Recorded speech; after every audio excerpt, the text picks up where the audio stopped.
a very good evening, everybody. The students, the faculty members, our esteemed panelists, and everyone, all the viewers watching this session. It gives me immense pleasure to welcome you all to this new session of Business Standard BSmart webinar. And today we would be discussing about India's shipping industry and the way ahead. Post the discussions, we would reveal the winners of this month's reward case study, and then we would go on and announce next month's case study and the timelines of it. It gives me immense pleasure to welcome our esteemed panelists today. Can we please have the slide of the panelists? I welcome Dr. Navneet Sharma, who serves as Director, India Kedge Business School and Dean at Jagdish Seth School of Management at Vijaybhoomi University. He has been at the forefront of CSR policy and legislation in India at the Ministry of Corporate Affairs. His work in diversification of India's seafood exports has timely assisted the government in meeting the ongoing challenge posted by the Trump tariffs. His key policy engagements include Planning Commission Working Group on Competition Policy, MCA's High-Level Committee for Framing India's National Competition Policy, and MCA's High-Level Committee for Reforming Business Environment in India. Welcome, Dr. Sharma. We now welcome Captain Anand Kumar. He is a seasoned master mariner with more than 3 decades of experience in the global shipping industry, with deep expertise in oil tanker operations and command of very large crude carriers. He is currently associated with Anglo Eastern Group Ship Management Limited. He oversees complex international crude and petroleum transport operations across major global routes. A very, very warm welcome, Captain Anand Kumar. Thank you, sir. We also have with us Mr. Pushpank Kaushik. Mr. Kaushik is the CEO and Head of Business Development at Jasper Shipping, leading operations across Asia, the Middle East, Africa, and Southeast Asia. With over a decade of experience, he's driving global expansion, logistics initiatives, multimodal solutions, and sustainable tech-enabled supply chain innovation. So a very warm welcome, Mr. Kaushik. Thank you, Abhishek. So, I know that, this is a crucial time, and it is a very tough time to keep all the viewers engaged in a panel discussion in a session like this. But given the diversified panelists we have, given the huge amount of experience, ideas that they have with us, I'm sure that it will be a great learning session and a great interactive session as well. So let us just start with the questions, discussing the questions. Dr. Sharma, my first question is to you. Just if you can tell us about India's shipping industry. How do you compare it with the global standards, and what has changed in the last 10 years? Thank you very much for having me, and it's a great pleasure to be in this distinguished panel of experts. If we reflect on the last decade, India's shipping ecosystem, in my assessment, has shifted from being port-centric to logistics-centric. When I say this, I am reflecting on the earlier era when the focus was on expanding capacity. Today, the emphasis is on efficiency, integration, and multimodal connectivity. And that's what you will see in the business sphere, in the policy sphere, in the financing and digital sphere, etc. Let me count, for example, the flagship initiatives of the government like Sagarmala or PM Gati Shakti. Such initiatives have aimed to reduce logistics costs, which are broadly different figures, but broadly 13 to 14% of GDP. That's where we are at the moment. And by how we are doing it, that is by improving the port connectivity, inland waterways, and other support infrastructure, including the digital infrastructure. Major ports in our country have seen improvements in turnaround time and digitization. There are statistics around it. I'm sure we can touch upon those later. And Having said this, I must rush to add that as a country, we still lag behind globally in terms of fleet ownership, in terms of global shipping presence. I mean, for instance, India carries less than 10% of its EXIM cargo on India flagged vessels. That's a statistics, I must say, which is far below proper maritime nations like Greece or China. The tonnage tax regime and the recent push for ship leasing through, for instance, Gift City, etc., are steps in the right direction. So we are taking the right policy directions, but if you compare it with global standards, we are still way behind. Globally, shipping has moved towards mega alliances, consolidation, very, very sophisticated digital platforms, while India is still catching up on scale and technological integration. What has changed in last decade, Ms. Chatterjee, that is, significantly the policy intent has shifted from passive regulation to active facilitation. There's also a growing recognition of the coastal shipping, inland waterways, and green shipping corridors. So therefore, I mean, to put it in crisp answer, India today is not yet a shipping power, but it is clearly positioning itself to become a logistics and maritime hub over the next decade. That's my short assessment of last decade and where do I see at the moment. I hope that does justice to your question. Thank you. Thank you, Dr. Sharma. We would quickly move on to, Captain Kumar. Captain Kumar, if we can have your views as well. Yeah, as for Indian maritime story over the last decade, as Mr. Sharma sir has told, we are going in line with the global requirement. So it is not about the catching up, it is all about repositioning. And the government policies as Sagarmala and other things are in line with the requirement. We are going beyond the transshipment of the consignment from Colombo or Singapore to making our own hub. So at the western coast of India, we find of Vijaybhoomi in Kerala and Galama Bay Point, where we can transit our cargo without being dependent on other countries and generating our revenue for the betterment of our shipping industry. So there are certain points, there are certain statics which are in the positive direction. And definitely in another 4 or 5 years, which is predicted 2030 slogan by the DG Shipping of India, Mr. Jagannathan. I just attended 18th December 2025 the seminar and webinar. So we have the policy and we are working on ground and not on the papers. So that is the best part what we are doing at present. So definitely in another 5 or 10 years, we are a leading shipping giant in the global platform. That's what my take on this discussion. Mr. Kaushik, I mean, if we can have your, valuable views as well, please. Sure.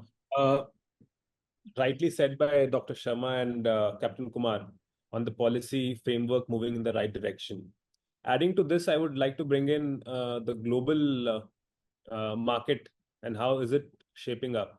If someone observes the container market, they would understand that almost 4 alliances, container alliances, own about 80% of the containers around the world. That means 80% of business is controlled by 4 alliances. So now in this segment, like Dr. Sharma said, we own less than 10%. To bring in picture, it's 1.5% of international fleet is what India owns. And in comparison to China, China owns 15%. So we are 1/10 of what China owns.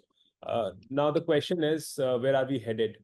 So when we realize this as a government or as a nation that we are nowhere in competition for owning the fleet or to move the cargo, then we invest in the policy framework, we invest in the infrastructure. That is what has happened in India through Sagarmala project, and the policies have changed through National Logistic Program of 2022. So through this, there has been around 6 lakh crores of investment in ports. We have seen expanded capacity in JNPT. We are seeing national freight corridors. So, before 10 years, if someone spoke about logistics in India, we were only speaking about rail or road. Now people speak about a multimodal logistic framework wherein there are national freight corridors and sea is an equal participant. So these are some great improvements is what we have seen in this space in the last 10 years. Thank you so much, Mr. Kaushik. When we start the next question, we will start with you, of course. The shipping industry is one sector which is, very prone to crisis. Time and again, we have seen different crises. We have seen the pandemic. There have been pirate attacks. Now we are seeing the recent geopolitical tensions. So then how do you plan to insulate your business, and what do you think are the best strategies suited to tackle events like, say, for strikes or waterway closures? What is your take?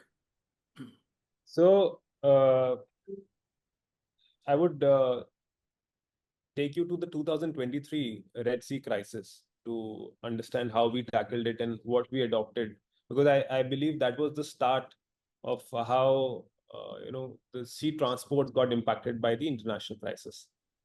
So during that crisis, suddenly in about 2 weeks' time, the freight tripled, not only doubled, but it tripled for containers that were to move to Europe or US. And we saw how the crisis turned out to be when the Houthis attack happened.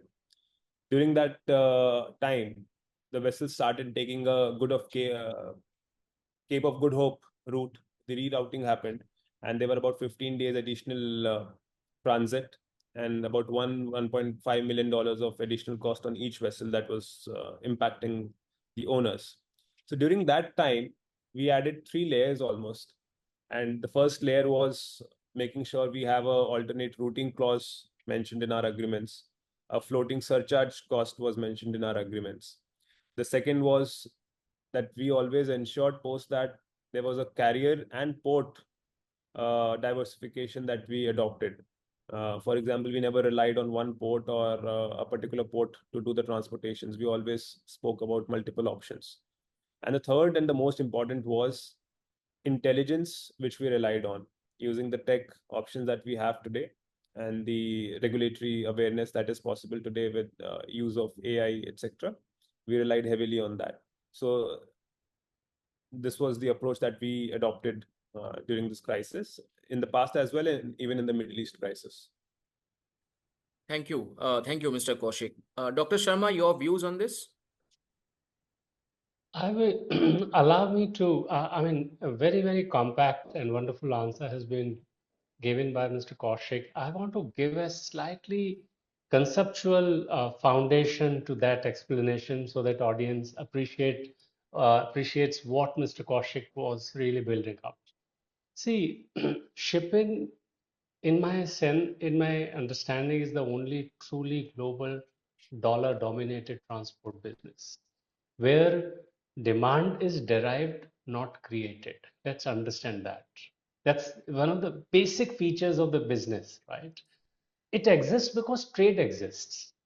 Unlike road and rail, where pricing can be locally influenced, shipping freight rates are determined by global cycles of supply and demand. That's a very basic nature. If we look at the cost structure, about 60 to 70% of costs are either fixed or semi-fixed. Then you will appreciate what Mr. Kaushik was saying in terms of strategies he adopted. And when I say fixed or semi-fixed, that will include your vessel acquisition, your charter, your fuel, your bunkers, port charges, compliances, even things like IMO decarbonization and so on. All of them are adding, right? So therefore, once a ship sails, the marginal cost of carrying additional cargo is low. That way you're creating strong economies of scale, but you have to also give respect to the fixed nature of the cost of, particularly in terms of container shipping, right? And then if you look at the revenue models, again, they vary sharply. For example, liner shipping operates like a scheduled airline with contracts, spot pricing, while the shipping behaves like more like a commodity market where ships go where cargo is available. This duality is what makes it very, very peculiar. To add to what uh, uh, industry does to really address the what you call turbulence whenever it comes, whether it is Red Sea or Suez Canal, or right now what we are having uh, in the in Middle East. Of course, there is a portfolio strategy. Mr. Kaushik mentioned about diversifying routes, cargo types, chartering models.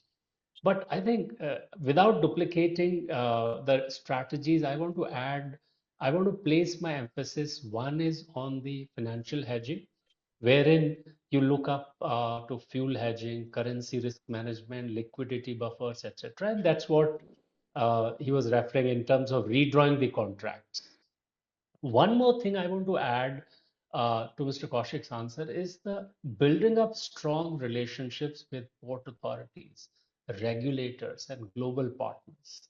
That's what helps you navigate and use your digital intelligence and whatever else in terms of vessel and other strengths you may have. I think these are ways in which you can understand the economics, the business, and the options available to you to overcome any crisis and ways to insulate you. Thank you. Thank you, Dr. Sharma. Dr. Sharma, now that we have started speaking about crisis, let us also discuss the impact of that, and on the balance in global trade, exports, imports. What is your take on it? I think the impact is everywhere. If you look at the newspaper headlines or wherever, you can see shipping disruptions are there, and they act like shockwaves across global trade. 80% of global trade by volume moves by sea. So even there is a small or fraction sort of a disruption that creates disproportionate ripple effects because of the costs, right?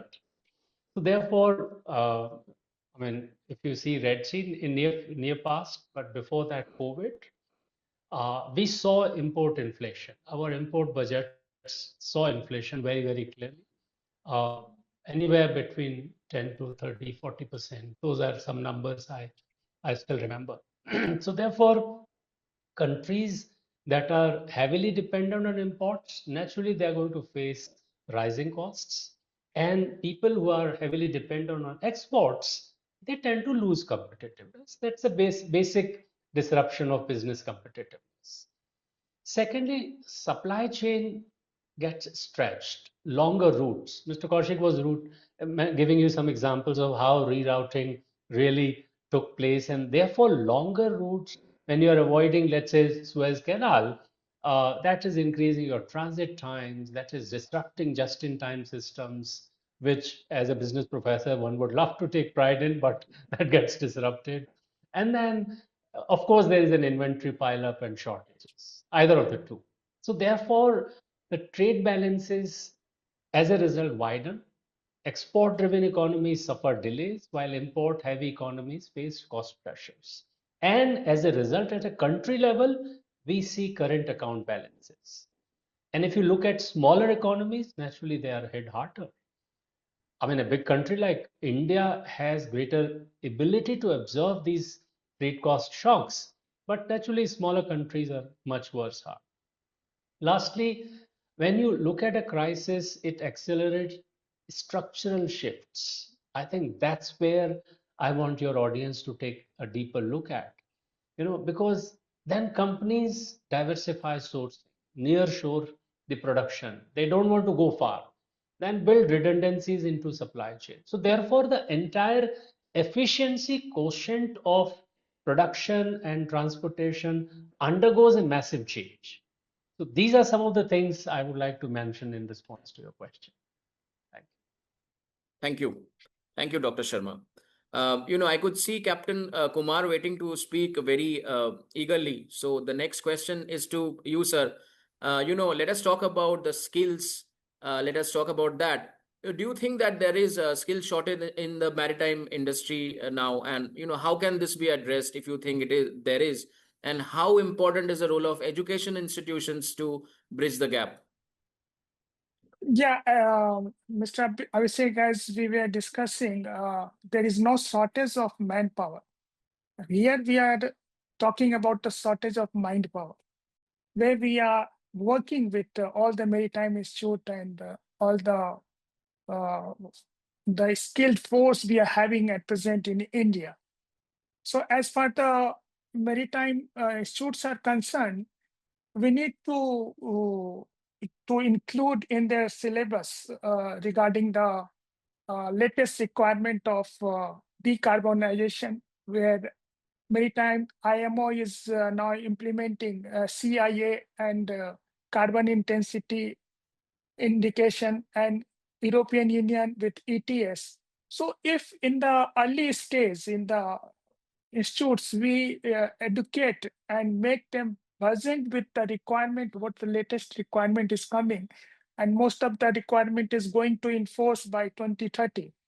So that is the criteria as of now. So we need to make sure now we are running short of people present with the LNG bunkering, ammonia bunkering, methanol bunkering. And as far the government is concerned, we are opening a corridor from India to Netherlands for the hydrogen and ammonia and methane, export green hydrogen. So these all things are there in the already in the conversation, and it is multi-billion dollar business.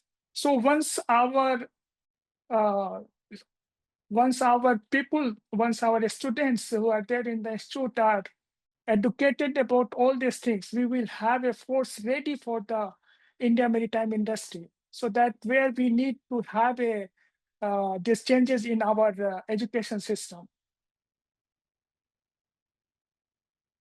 Thank you, Captain Kumar. Dr. Sharma, if we can have your views, because it is a question about education institutions also bridging the gap. If you think there is a gap, please, Yes, yeah. certainly, yes, I think. And Sorry, I take, we got disconnected. Sorry.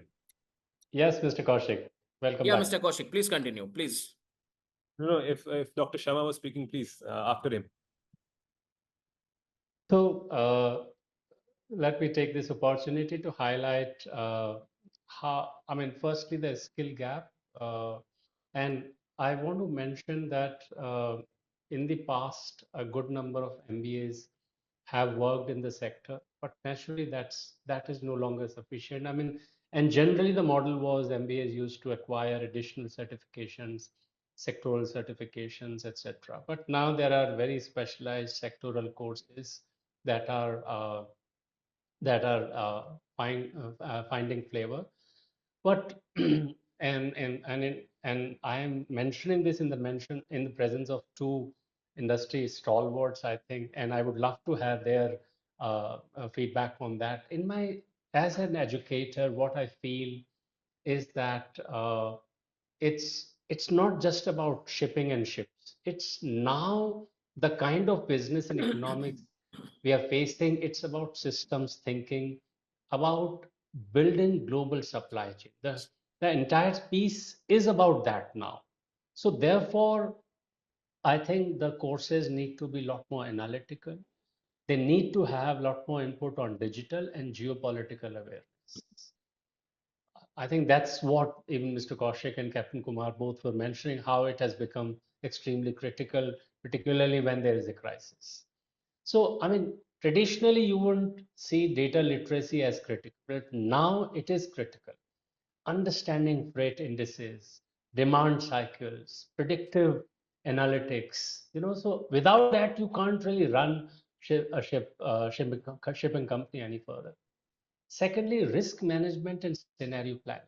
It is one of the most sophisticated areas where shipping experts, logistics expert must deal with industry volatility only by sound risk management scenario planning. Thirdly, cross-cultural negotiation skills. As I said before, it's a very, very global industry. So if you don't know how to navigate cross-cultural waters, it's a serious challenge.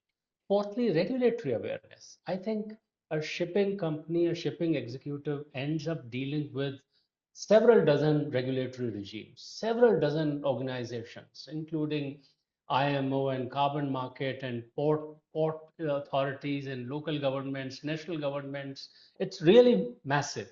So therefore, to maintain your operational agility, in order to have swift decisions in uncertain and fast changing environment, you got to have all this in your curriculum. Only then. And as director of Catch Mumbai and the parent school in Catch Business School in France, we run world's #1 program, ISLI, and we take great pride in combining academic rigor and industry immersion and case-based learning, global exposure. In fact, our 70% of our program is administered by industry in industry. So therefore, that live problem solving, is something which finds flavor in our curriculum. And therefore, we are not just creating a maritime expert. We look forward to create global supply chain strategists that can efficiently work in a shipping company. I hope that gives, but I would love to hear more from Mr. Kaushik and Captain Kumar. Yes, Mr. Kaushik, please. I think Dr. Sharma and Captain Kumar have included everything from data literacy to geopolitical awareness. I'm just adding my experience into it about financial structuring. For a MBA graduate, it's no more about these three things. Of course, tech added in, that's not a skill that you need to learn anymore. It has to be imbibed in you as maybe the alphabets we learn when we are born.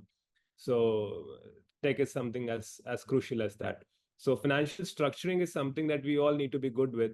The numbers that we are playing around with day in and day out, let it be on the freight cost or the hire or the fuel, the bunkering, etc., anything for that matter. Apart from that, I believe the crux from about MBA graduates will always be that own your skills, and the most important part in shipping has always been from centuries and will always be the relationships that we have with our people around the world. We do not work like a citizen from a particular country. Every logistic professional works like a global citizen. I'm as equal, speaking to a person from China, and then at the same time speaking to someone in Greece, and maybe at the same time speaking to an agent in Vietnam. And we have to be good at speaking to every one of them. We have to understand their cultural gaps. For example, a person sitting in China will have really high emotional context and value when compared to somebody sitting in America. There's a difference in how the culture works in east of this world and then the west. And we sit in the middle of everywhere in India. We have the best of West that we have learned from Britishers, and we are actually the core of East, wherein other cultural values are really higher. So the relationship building for an MBA graduate will always stop everything. Yeah, just adding financial structuring to what Dr. Sharma said. Yeah, that's it on this one. Yeah, Thank you so just much. to sum up. Yes, please. Just to sum up what we are discussing, it is very nice to hear from Dr. Sharma and Mr. Kaushik also. So as far the MBA education is concerned, it is not just about now logistic manager. Now they have to play the role of technologist, part climate strategist, part diplomat. And as far we are seeing in the industry, the job has not changed, but the playing field has changed. So communication matters a lot. As Mr. Kaushik said, once we are sitting in a deep ocean in Atlantic or Pacific, we are getting all sort of calls from different countries, different people, different stakeholders. And at the same time, at the same moment, it is hardly matters whether it is in midnight or 2 o'clock early in the morning. We need to give him concrete answer at that moment only. So your presence of mind, your way of communication, and your analytical power matters a lot at that moment. That's why if you see the maximum number of rule and regulation, what we are following at ocean, 1% of that is not there at the land or the sector. So, and the best part is that now these days, everything is recorded and satellites are taking images from the top. So we need to be at the top of all everything. So the management student who are going through this and looking for pursue their career in this sector, they should have the mixture of all the knowledge and expertise. Now they're talking about expertise, especially in Europe and USA. So this is what I want to add up in this. So if we are there for this profession, we must be get knowledgeable, and communication skill should be on the top. Thank you. Ms. Chatterjee, if you allow me 10 seconds. Yeah, please. I mean, whatever you heard from Mr. Kaushik and Captain Kumar, I'm very pleased to inform you and both the industry stalwarts and everybody in the audience that in India, we have launched a program, MSc in Supply Chain Management, that captures every single thing you heard in last 10 minutes on capacity building. Back to you, Mr. Chatterjee. No, again, I was coming to you only, Dr. Sharma. Several MBA students, what we were discussing, several MBA students, after they graduate, they would want to join the shipping industry, the shipping sector. Now, what do you want to add about the skills which you think are essential to, succeed in the sector beyond the traditional sectoral knowledge, of course? I think, of course, the sectoral knowledge is important, but based on our institutional knowledge of creating what's number one supply chain program in France that we call it ISLI program, ISLI. It's a global benchmark in supply chain education. We have launched that course this year in India. And to give you a straight answer to that, one is the question of pedagogy. So it's about learning by doing architecture, wherein 70% of the program is embedded in companies, in shipping and other elements of supply chain. That's one. And second is, as you heard the two industry experts, the decision making is fairly complex in terms of regulatory, business, technological, environmental, and other challenges. So, therefore, under that kind of real world volatility, a critical edge comes by your curriculum if it delivers a 360-degree systems view. Not just finance, but it has to include risk, it has to include geopolitics, it has to include sustainability, it has to include digital supply chains. Only then, and all of the, let me tell you, Mr. Chatterjee, an academic institution cannot deliver a top class program, a world class program, unless it is fully supported by industry. So therefore, for example, in France, we work with Airbus, Amazon, Michelin, Safran, LVMH. Then only it is possible. In India, again, we are replicating with the support of industry that how such a diverse range of skills can be created, and we have local the human capital that is found suitable, fit and proper by the industry. So that's what we are trying to do here. Back to you, Mr. Chatterjee. Thank you, sir. So, no discussion is, of course, complete today without talking about artificial intelligence, how it has slowly swept in all our lives, in a lot of activities. It has disrupted different industries. Now, Mr. Kaushik, I would like you to, take on the question first. Do you think AI is actually playing a big role to kind of optimize the vessel routes, improve fuel efficiency, or are we still a long way from reality? And above that, where is India's shipping industry headed to? I think this will end up as one of my most favorite questions.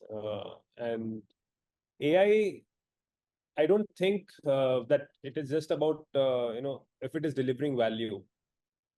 The answer is it is an integral part of our day-to-day life now. From every question being asked, from every answer being given, there is AI being involved in it now.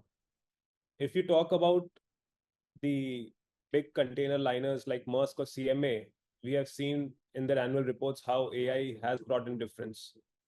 And the difference is about bringing down cost by around 15 to 20%. And when you look at their company size, it's about millions of dollars per annum that they're saving.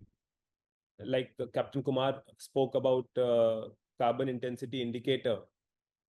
Because of IMO's regulation on CII, the adoption of AI is happening at a much faster rate.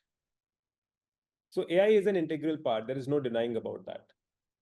And how shipping industry is moving forward, I believe, just to be specific about India's shipping industry and AI, we are not able to use AI to its full extent because our fleet is old, and you cannot have AI and artificial intelligence and machine learning on vessels which do not support sensors. So we need sensors for these kind of usage. So India is not able to use on the vessel fleet side of it. But if we speak about my company, for example, we have been we are in the forefront of developing tech with usage of AI. And we are bringing in about 4 tech products, which will not only improve how we do business, but it will bring a systematic shift from how we are filing our forms and submitting our documentation to customs, that being one part, about visibility, about the shipments from maybe trucking to containers to bulk, documents being shared, and how we are about extracting information from the documents that are submitted, and cargo surveys. So there are a lot of things that we are developing on our end, and I believe Jasper Shipping would be at forefront of developing tech and AI in the years to come. Thank you. Thank you so much, Mr. Kaushik. That was really very insightful. Now, I would request Captain Kumar and both Dr. Sharma, if you are willing to, add up to this question. As for AI and route planning, being working with different owners and globally. So most of the European companies and US, they have already, especially I will talk about Norway. They managed to run the ship, UMS ship, with the technology, AI, and support of all the tools. So we are coming up as far Indian shipping is concerned, being in there and Shipping Corporation of India for 15 years. And now what we are doing, giving the feedback, now we are coming up slowly with AI. And definitely in what we have the plan in next 5 to 10 years, we are going to come up very strongly with spotting the container with all the paperless work and all the cargo manifest, bill of lading, what is very essential as the commercial aspect is concerned. So we are going to see a very radical change in our approach to compete with what the world is doing at present. So most of the thing is already covered by Mr. Kaushik, and we'd like to love to hear from Dr. Sharma what we are doing on the ground level. Thank you. Thank you, sir. Yeah, Dr. Sharma, please. I think having heard the two industry stalwarts, I must say that wherever there is information asymmetry, informing your business decision, informing your economics of the operations, AI naturally has an advantage. It does add to your competitive advantage. In this sector, for example, let's say weather. Now, already we are seeing extremely good use cases where AI supported weather information systems are being used by shipping companies. So that's clearly an advantage. That translates into superior route planning, superior timing, etc. So that's one. Second is in terms of collisions, accidents. I mean, we know collision avoidance systems have worked in the past. There is a famous movie also, Titanic. We have seen that. I wish we had AI in those days. But in current times, shipping companies are averting accidents, and AI is at work actively there. Likewise, I mean, I hear some stories about autonomous ships like autonomous cars. I don't know how far it is effective, but nevertheless, there is a use case of reducing human error at least. That much we can take with a pinch of salt. Then, so therefore, in terms of it's not just about routes, it's about overall operations getting efficient, overall information asymmetry getting reduced, and therefore your overall impact, whether it is fuel cost or other business operations, I see there's a good use case of saving anywhere between 5 to 15%. That's how I see. So AI is here to stay, and my sense is it is only going to grow in times to come. It's not going to lessen up in next 5 to 10 years. So it's important already, Mr. Kaushik. Thank you so much, Dr. Sharma. So with that, we come to the end of the panel discussion. I must thank all of you for those wonderful answers. They are really, very well thought and very insightful. We would now come to the next stage of the session, which is declaring the winners of the case study which we had. So can I please have the slide? Yeah. Can we please have the first winner, please? Can we have the slide for the first winner, please? So the first position that goes to Rishika Shah from NSHM Knowledge Campus, Durgapur. Many congratulations, Rishika. So she wins a cash award of rupees 5,000. We next move to the second award winner, which is Meghna Shah, again from the same college, NSHM Knowledge Campus, Durgapur. Meghna wins a cash award of rupees 3,000. Many congratulations, Meghna. The third prize of that goes to Anand Kumar from Astha School of Management, Odisha, and he wins a cash award of rupees 2,000. So many congratulations to all the winners of the reward case study contest. We would now one by one call the winners to speak for a few minutes. I mean a few seconds or 1 minute, say for their about their experience, how they felt about the case study. So I would call upon Rishika Shah, please. Yeah, I hope I'm audible and visible both. Yes, yes, you are. Please go on. Yeah, thank you. So, good evening, one and all present here. My name is Rishika Shah, and I'm from NSHM Knowledge Campus, Durgapur. I have won this case study competition. The case study was sailing through storm, for which the problem statement given was how a shipping company can drive its operation in a war-driven situation. So it was a very insightful case study, and I have won this case study for the second time. First time it was I was in the second position, and now I'm the winner.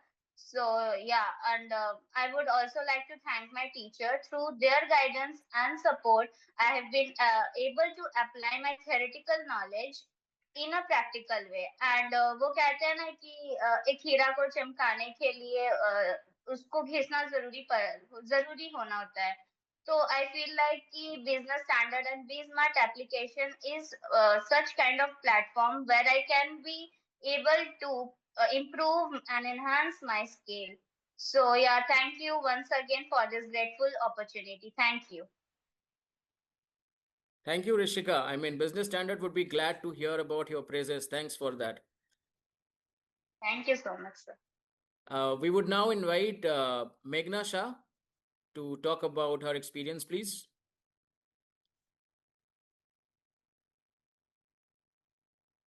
Do we have Meghna? Good evening, everyone present here.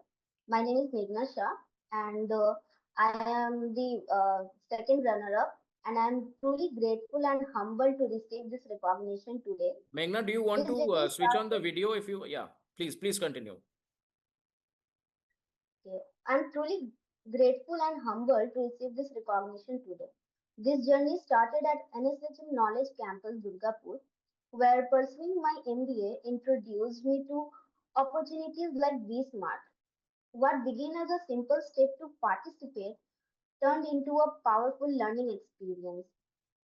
This competition was not just about solving a case, it was about thinking under pressure, adapting quickly, and trusting our ideas. It pushed me to a step outside my comfort zone and grow both personally and professionally. I would like to thank BSmart for this great platform for which I was really well acknowledged, and NSHM faculty for guidance. And thank you once again for this honor. Thank you so much, Meghna. You know, it is lovely to see the tier two cities also coming up and competing with, the metros and the tier one cities. Lovely to see all of you. A great job done. We now invite Anand Kumar Deo, our third prize winner from Astha School of Management, Orissa. Hello, namaste everyone. This is Anand Kumar Dev from Master School of Management, Bhubaneswar, Odisha. Today, I feel extremely honored to be announced as one of the top three national winners for this April month case study that is Selling Through the Storm. First of all, I would like to express my heartfelt gratitude to Be Smart by Business Standard for making this possible, for providing us the platform to learn and grow. The case studies, the quizzes, and all the initiatives that Be Smart is taking care of in order to empowering the Indian students is really commendable. I would like to take a moment to express my gratitude to my institute, Aster School of Management, IDCOM Secretary Sir, Principal Ma'am, Dean and Dean Sir, and all the respected faculty members for guiding me and supporting me throughout the journey. I am carrying forward this achievement with utmost humility and determination, and looking forward for many more like this. And at last, I would like to congratulate all my dear friends and participants who have participated in this case study, and make it a successful one. And thank you so much, everyone, for believing in me. Thank you. Thank you so much, Anup. That was, great thought from you. So we had all the winners, all the three first, second, and third prize winners. I keep on telling this to the students viewing this session that please don't get disheartened if you are not among the winners, because we are kind of very result oriented in India, but at the end, process is also very, very important. Like what Rishika said, that earlier she was a second prize winner and now she got promoted as a first prize winner. So you can also climb up that ladder, so don't get disheartened at all. I mean, I'm sure you will also make it, you all can make it in the next case study. Thank you so much. Thank you, winners. Thank you, faculties. Thank you, our esteemed panelists. We would now move on to the next stage, which is, we will reveal the next case study for the month, for the next month. Can we please have the slide for the next month's case study title and synopsis? The next slide, please. So we are launching the next month's case study in the month of May, which is tomorrow. And the title of the case study is Creating the Crisis Management Playbook, TCS Nasik case. We all know about that, but here we would focus on what we have learned from it and how to manage crisis of that scale. So despite formal policies, serious allegations emerge. As a Chief Ethics and Governance Officer of TCS, how will you restore trust and credibility? So that is the title and synopsis for the next case study. We will also announce the deadlines, the submission deadlines, and all the timelines. So as I said before, we launch the case study tomorrow. May 15th is the submission deadline. June 2nd, we will again have another webinar, and that is when we declare the results. June 9 is for the prize money disbursement. The top 3 winners, of course, will be called upon and featured on BSmart platform, and there will be certificate for all the eligible participants. You know the cash prize awards. The first prize is an amount of rupees 5,000, second prize 3,000, and third prize of rupees 2,000. So with that, we come to the end of this wonderful, wonderful session. I must thank everybody, and I must thank, very most importantly, the panelists who took some time of their valuable of their very busy schedule and agreed to participate for the session. Thank you again, everybody. And with that, we would sign off. Thanks. Thank you very much. Thank you.